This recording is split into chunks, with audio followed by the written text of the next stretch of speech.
I love how developers think that a website or an app can change the world. It's sometimes silly and sometimes true. So anyone here, hey, let's go grab a drink? The answer is gonna be yes.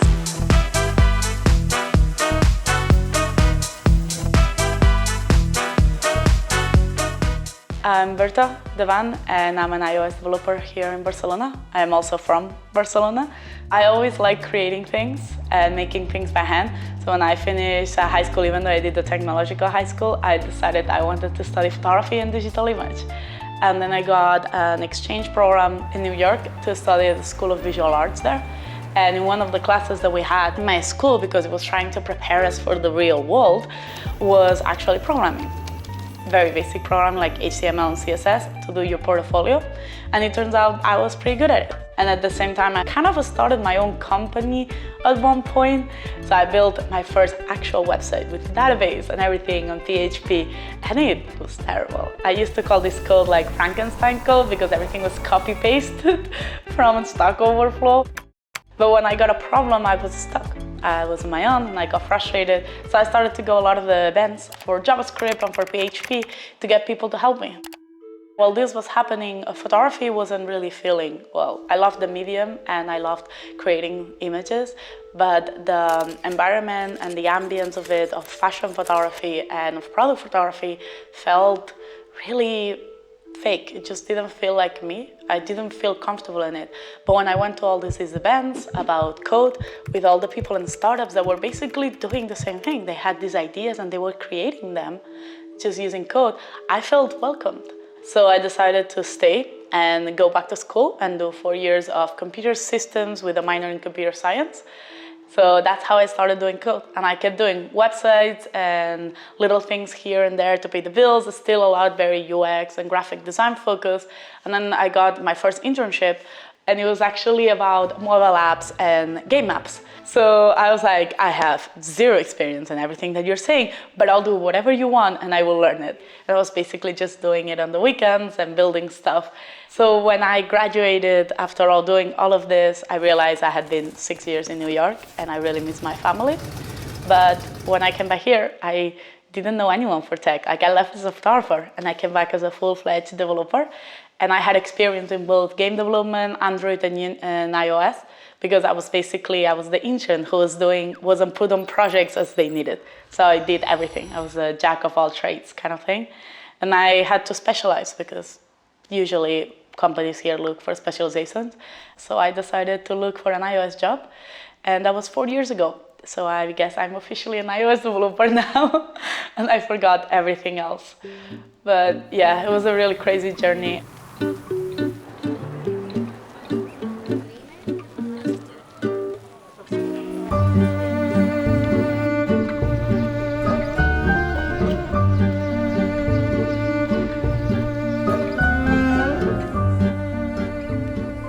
This is my mom when she was young, so I think she's gonna like this picture. I always had this idea when we were growing up that you choose a path and you stay on that. And obviously I didn't, because I changed from photography to programming. But before that, I thought I was going to be an architect. My mom is one, and I worked with her for a very long time during the summers, helping around. And I was talking to a coworker like years ago. We're working with this client, and they have this developer, and it just makes no sense how something that I see so clearly that that is the right way to do it, they cannot do it. Right? Like, I don't get it. And my coworker at that time actually gave me a reality check of, well, you have this knowledge because you got it, because you have the opportunity to work and be taught in this logical way. Not everyone has this privilege. And he was right. For how junior I was, I really have a clear idea of what clean code and solid principles were before I even knew they existed, about how to build things properly. And I realized later on that came from my mom. That came from working for her. That came from realizing that you cannot put walls in and then make holes in the new walls to put the wiring. You put the wiring first. So that means you need to decide where the lights are going to be in the apartment or in the house before you even put a single wall. And I think for code, it's the same thing. There are some things that are very important, that are going to be the foundation, and they need to be done in order, and you need to decide them first. And I really like telling that story because you never start from zero. Everything you do in your life, everything you learn, it basically helps you. And for me, that even included being 15 years old and working as my mom's assistant in her architecture studio. I learned the basics of code even before I ever knew what code is, even before there was the first iPhone, and even before apps existed.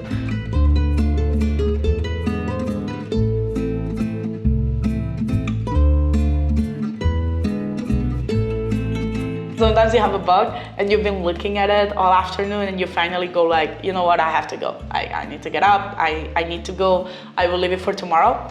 And then you open it in the morning and you go like, oh my God, I'm a moron. It was right in front of me. It was so easy to fix. There's this joke that every developer knows each other or like has 2 degrees of connection here in Barcelona, and it's kind of true. One of the things that I love is that you end up knowing people. You end up making friends, you end up having a sense of community that it was a little bit more harder to have in New York in that sense. It's a very big city, there's a lot of people and people move. Also, there is this Spanish way of doing and thinking that is very chill. Even though all the events go very late and everyone is always late, if you make an event here, assume people will be late. But it's also very international. So you can have events where people are speaking like 4 different languages, and I really like that.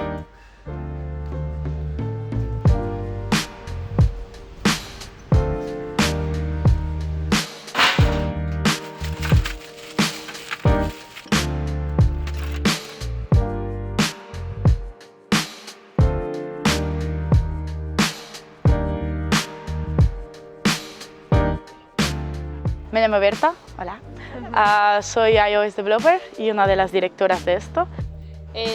Soy Marina, soy front-end engineer en Apple. Bueno, soy Shannon, soy software engineer en GitHub, full stack supongo, bueno, generalista. Shannon es la cofundadora de Woman Who Code conmigo, pero después se fue a Londres, trabajar en Google y ahora ha vuelto. The event that we had today was basically just a networking event that we try to do every month. Hace un par de años hice una aplicación para trabajar para Meetup antes de que lo compraran y mi cover letter era una lista de todas las cosas que podrían hacer mejor. I was part of the community at Woman Who Code in New York, and I was part of Girl Who Code also, and it created friendships and people you could talk to that actually understand you. So when I came back here, I just didn't have any of that. I didn't know a lot of people in tech, I didn't have a network, I didn't have support, I didn't have anyone that I could talk about my work. So I built it because I wanted it to exist. I just wanted to meet people here and be able to create friendships or also have face-to-face with someone. Muy bien, pues bienvenidas.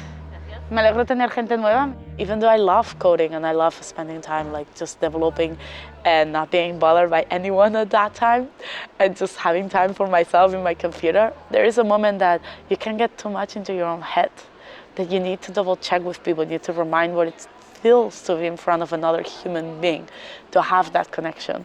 And networks and events here really help with that. I don't get to like get out as much. Like, it almost feels like quarantine times. Yeah. But I'm happy that there was this meetup. I was like, oh, cool, I can. I'm glad you came. It's good to see you again. It has mostly given me a sense that I belong here, which was on something that I wasn't sure I did when I came back. Even though I'm from here, I've been gone for so long and I wasn't a developer before, I didn't know the community. I didn't know if I wanted to stay here.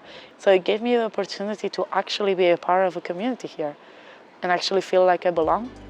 So yeah, it gave me quite a bit actually.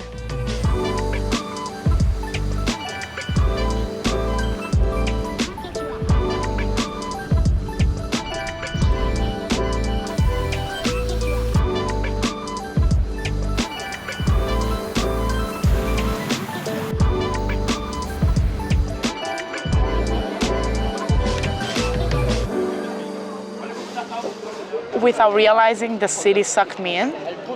I mean, now it's COVID times, but still, there isn't anywhere like this. There's a vibe to the city. It has a part of London and New York about startups and working, like making a career, making a name for yourself. There's a lot of companies here. There is money if you want to make it, and it's also really open to international business. But at the same time, it has this thing about taking the time to enjoy life, about finishing your work on a Friday at 5 p.m.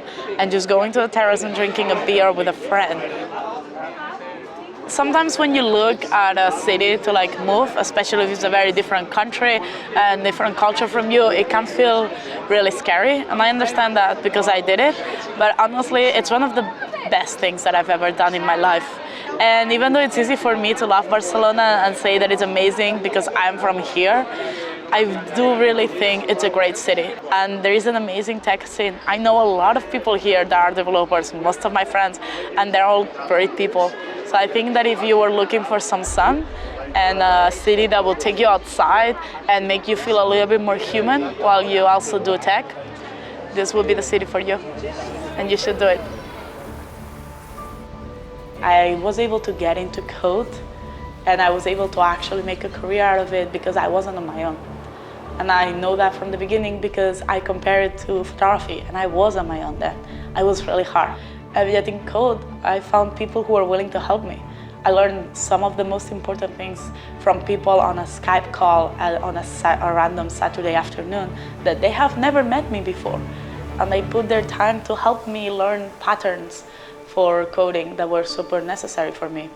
And then I went into a company that actually accepted that I was a junior and that they needed to mentor me, and they did. And I love that.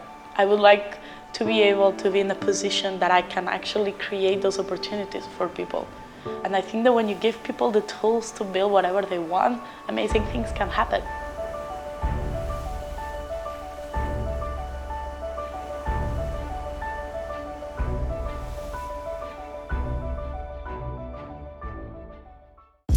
Thousands of developers find jobs across Europe using Honeypot. If you're up for a new challenge in one of these European cities, sign up at honeypot.io. If you want to see more tech documentaries, then subscribe so you don't miss the next one.